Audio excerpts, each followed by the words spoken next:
Mga katrops, welcome back ulit sa aking channel, Sports React PH.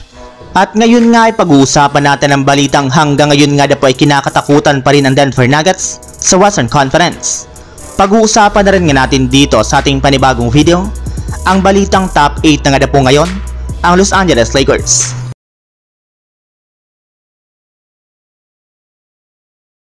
Dahil nga po mga katrops, magkakadikit pa rin ang record ng mga team sa Western Conference ay hindi pa rin nga po natin alam ang mga magiging matchup sa first round ng playoffs. Maging ang defending champions nga po na Denver Nuggets ay hindi pa rin naman nga po alam kung anong pwesto sa West ang kanilang makuha, since maaari nga po sila maging top 1 o kung hindi naman ay maaari nga po silang bumagsak sa ika-second seed o ika-third seed sa standings. Subalit isa lang naman nga po masisigurado nila ngayon. At ito nga po ay ang katotohanan ng magkakaroon sila ng home court advantage sa first round ng playoffs. Maliban na rin nga po dyan mga katrops, may ilang mga analyst na rin naman nga po nagsabi na ang Denver Nuggets pa rin nga po ang itinuturing na team to beat o problema sa West, since mas gusto pa rin nga po ng ilang mga teams na maiwasan sila sa simula ng playoffs. Alam rin naman nga po ng ibang mga kupunan kung gaano pa rin kalakas ang Nuggets ngayon kahit may ilang mga players ang nawala sa kanilang lineup. Kaya hindi na nga po nakakagulat kung bakit halos majority nga po sa mga team sa West ay ayaw na makatapat ang ating defending champions sa first round ng playoffs. Samantala, punta naman tayo sa ating sunod na pag-uusapan sa naibalitang top 8 na nga po ngayon, ang Los Angeles Lakers.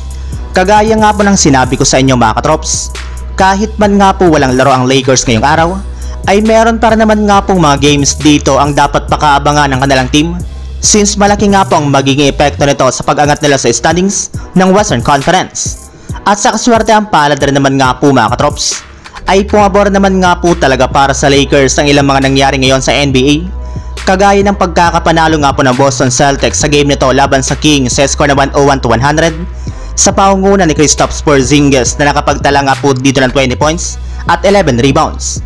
Yes, muntikan pa nga pong matalo ang Boston Celtics matapos ang ginawang scoring run ng Kings sa uling mga minuto ng fourth quarter. Sa katunayan, lumabang pa nga po dito ng 1 point ang Kings sa uling mga segundo ng kanilang laban, ngunit matagumpay rin naman nga pong napigilan ng Celtics ang ginawang comeback ng Sacramento sa pangunguna nga po ni Xavier Tillman na siyang gumawa ng kanilang game winner. At dahil nga po mga katrops sa pagkatalo ng Sacramento Kings ngayong araw, ay bumagsak na nga po sa 44 wins at 33 losses ang kanilang record sa standings ng Western Conference, kung saan tabla na nga po ang kanilang record ng Los Angeles Lakers. As of now nga po mga katrops ay nananatili pa rin naman nga po ang Kings sa ika-top 8, since hawak nga po nila ang tiebreaker sa kanilang dalawa ng Lakers na nasa ika-siyam pa rin na pwesto. Pero hindi rin naman nga po nito mabubura ang katotohanan na mas tumas na nga po ngayon ang chance ng Lakers na makuha ang ika-top 8 na pwesto sa Western Conference. So yun lang mga katrops, ang handog kong story ngayong araw. Sana nag-enjoy kayo, please like and subscribe my YouTube channel, Sports React PH, para sa iba pang story at update patungkol sa NBA. Kita-kits muli sa ating susunod na video.